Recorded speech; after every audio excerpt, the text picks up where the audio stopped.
Nandito ulit tayo para sa isang kalampag natin sa Senado. Hindi lamang sa Senado, hanggang ngayon pati sa Korte Suprema kailangan natin ipaabot ang ating mga sasabihin. Dahil ang petisyon ay patuloy pa rin dapat natin pinapagulong. Dahil naniniwala ang sambayan ng Pilipino, tayo ay may konkretong justice system at mabibigyan ng hustisya dito sa Pilipinas lahat ng petisyon natin. Hindi lang yun, nandito rin tayo sa Senado para ipaabot sa mga senador ang patuloy na panggigipit sa bago nating Senate President Alan Peter Cayetano, na sila'y nagsasalita na sila'y wala pang pake sa palitan ng Senate President, pero pinapakita nila kung sino na ang gusto nilang umupo. Ayan ba ang tamang pakikitungo na sasabihin nyo hindi kayo namumulitika?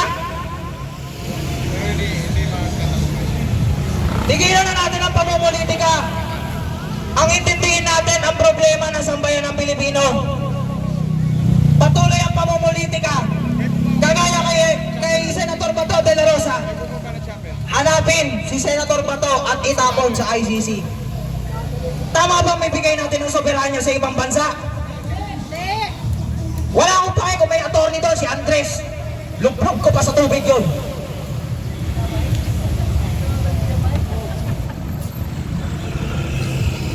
Pinapakita nila na mahina ang justice system. Aba, kung ako may ipagtaasan ako ng IE ko akong Chief Justice. Pinapakita sa akin na hindi ko kaya maglapag ng batas. Pinapakita sa akin na hindi ko kaya magtitis ng isang tao sa sarili kong bansa at kailangan may manghimasok pa sa aking ibang bansa. Nandito sila lahat. Kung sa China, pag pumasok ang ICC, dinadakip. Kung sa Russia, pumasok ang ICC, dinadakip. Kung sa USA, pag pumasok ang ICC, dadakipin. Dito, hindi. Pag pumasok ang ICC, bibigay namin Pilipino. Dakipin nyo. Ayun, ang maleta, hindi damit ang kasama, pera. Imbis damit nung nasasaktal, pera ang dala. Nakagrupo kayo. Pambayad sa mga attorney na nandoon para lang isaktal ang tao, isang Pilipino. Makikita natin na meron din tayong selective justice sa Pilipinas. Paano nasabi ang mga selective justice na yan? Isipin niya na kapag si Rene ko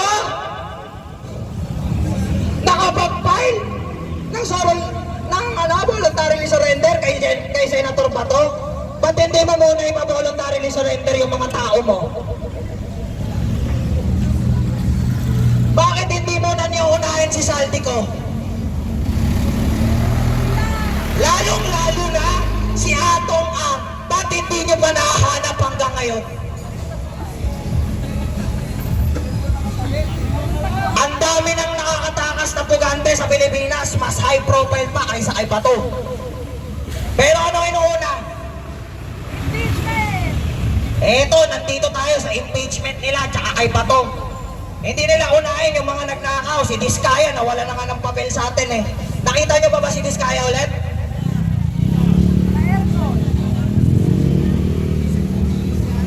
E di ang iyaman ng mga loko ngayon, sila nagpapakasasa habang yung mga taong gusto silang habulin, sila ang ginigipit ngayon.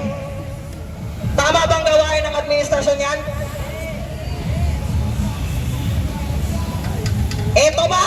Kung talagang nasa katinuan ng administrasyong bangag natin, may nasunugan sa parola, puta sabihan mo good luck sa inyo. Apakatindi mo presidente ka, good luck sa inyo. Ay, good luck na lang. Kung pagtakbo bilang politiko, sasabihin mo sa taong bayan, good luck na lang. Ito good luck din sa'yo sa botohan.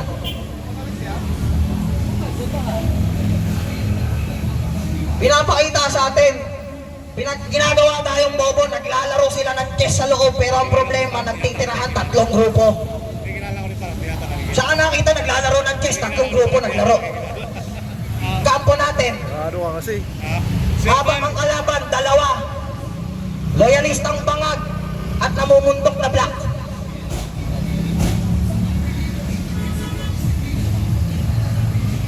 Tama bang gawain ng mga nasa politiko yan? Kaya ba maniniwala kayo na si Claire Castro ay dapat bang nakaupo sa kanyang pwesto ngayon? Saan ka nakakita? Umiyak si Senator Pia Cayetano. Inasar pa sa kanyang mga post. Huwag ka mag-alala, Claire Castro, may bala din ako sa'yo. Alam mo bala ko sa'yo? Mas iyakin ka nung kinasuhan ka ni Kong Libiste at hiningan mo ng 100 milyon na danyos. Nasira mental health ko. Putang ina mo, ikaw itong maraming dinada, tapos ikaw pa nasiraan ng mental health.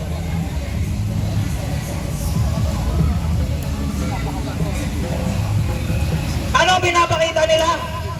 Panggagago sa mga Pilipino. Pag may nangyaring nakawan, hindi namin alam. Pag may ICC warrant, alam namin yan. Nakita namin yan. Ipapatupad namin yan. Pero yung mga ninakaw, may pinatupad ba? 2 beses kayo ninakawan sa PhilHealth. Naibulsa ang PhilHealth Fund nyo. Bilyon ang naibulsa sa PhilHealth Fund nyo. Anong ginawa para maibalik ang PhilHealth Fund? Kumuha ulit sa tax nyo. Galing sa tax ng ina mo, rekto.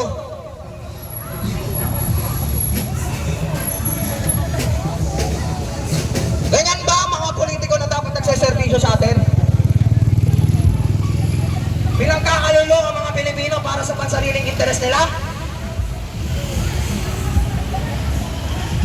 Ito, hindi lang to basta hustisya para sa mga politikong ginigipit nila. Etong ginagawa natin, hustisya para sa bawat isang Pilipinong nandirito ngayon.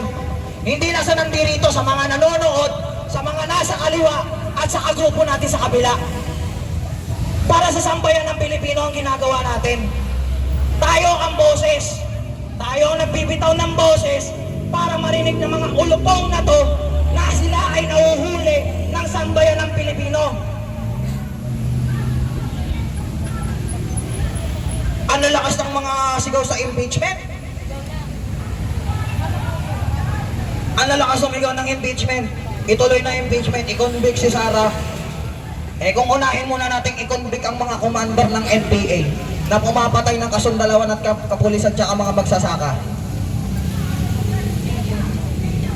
Na sila ang mga nagko-corrupt sa utak ng mga kabataan pagtungtong ng kolehiyo. Na kayo, pag hindi kayo sumama sa aming organisasyon, ibabagsak namin kayo.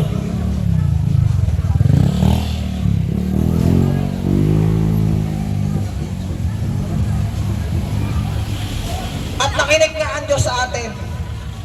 Ibabalita ko lamang na si Senator, si Senate President Alan Peter Cayetano pa rin ang ating leading.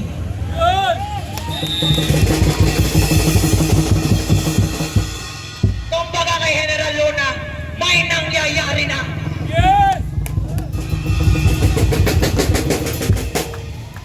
Natog na naman ang tuhod ng mga nakapagpulsa ng maleta. Lintigang kayo, ang galing yan nung nakakapagpulsa kayo ng maleta. Paano ka nagagawa yun?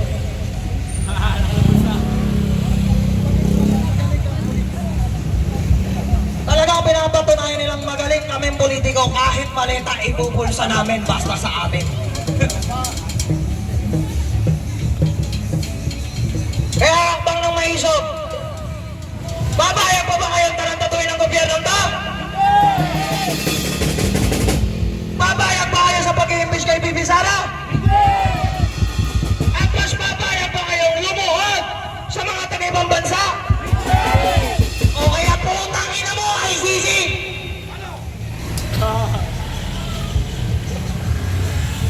Ang mga Pilipino dito, hindi pinaglaban ng pamilya at bansa nila para lumuhod sa inyo, loko. May sarili kaming batas. Bakit? Ba't ang ordinaryong Pilipino nagnakaw ng bigas na napupunta? Pinapatapon pa sa ICC? May justisya dito pag nagnakaw ka ng bigas, ha? Pero pag kalabang politiko ka, saan ka pupunta? Utang na International Criminal Court. Next time, pag kumuha kayo ng mga NBI nyo, doon kayo kumuha. Sa ICC. Lintigan na tao yan. Nangihimasok sa bansa ako, patalsikin ko kayong lahat dito.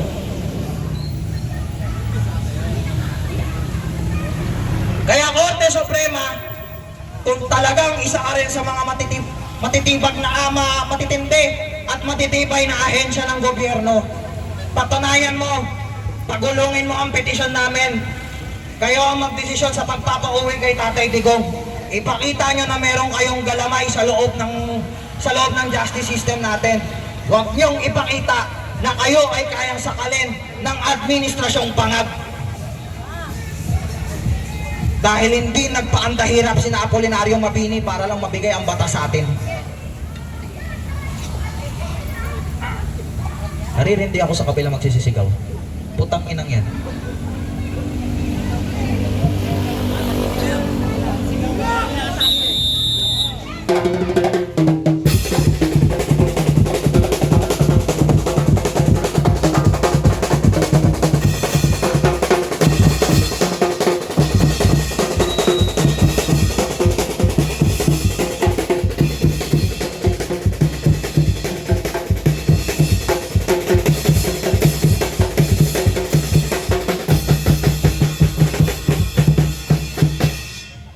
Tapos na ang commercial. Balik na ulit ako. Eto, para mamulat ang bawat Pilipino at bawat kabataan. Kung anong klase ang merong utak ang mga nandito sa mga namumuna sa atin. Ang lalakas magsabi, US #1 terrorist. US out now in the Philippines. Palayasin ang US. Terorista ang US. Pero unahin ko muna ha, hindi ba terorista ang NPA? Terorista. Hindi lang yun. Papalayasin niyo US, ba't hindi niyo palayasin ICC? Nakita niyo kung ano ginagawa nila? Magkakabit ng bala sa kanila, puputok sa sariling ulo nila.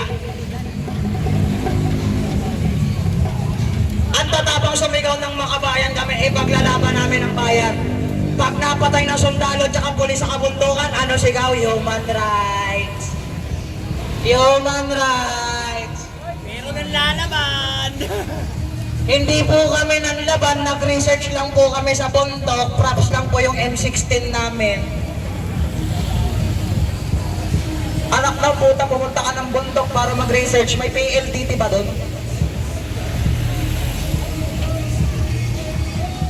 Kaya ang kabataan na nandirito, mga magulang na nandirito na mayroong mga kolehiyong anak, magpapabola pa ba kayo sa mga ganong palusot nila?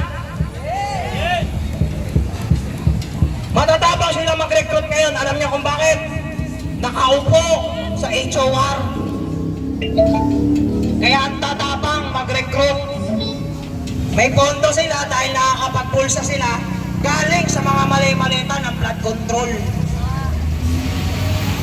Yan ang tinatawag nating kampihan ng bangag tsaka ng siraulo.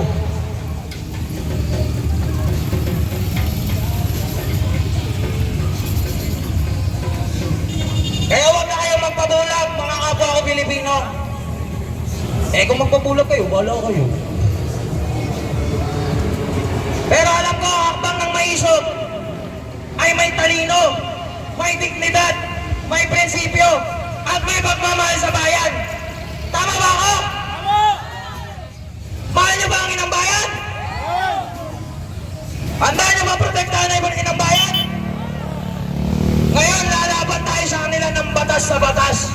Ipapakita natin sa kanilang hindi tayo yuyuko, hindi tayo magpapasupin sa mga magnanakaw, sa mga sinungaling, sa mga gumagawa ng storya, at sa mga rekruter.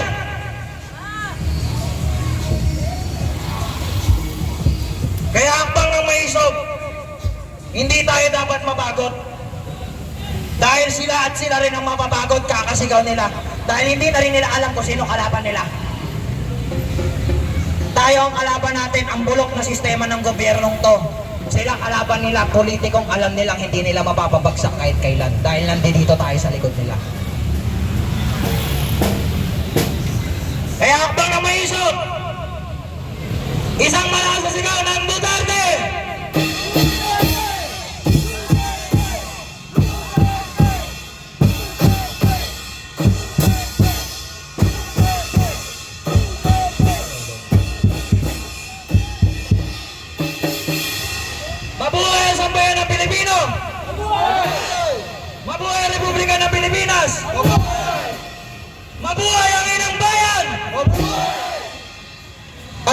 mabuhay, banga.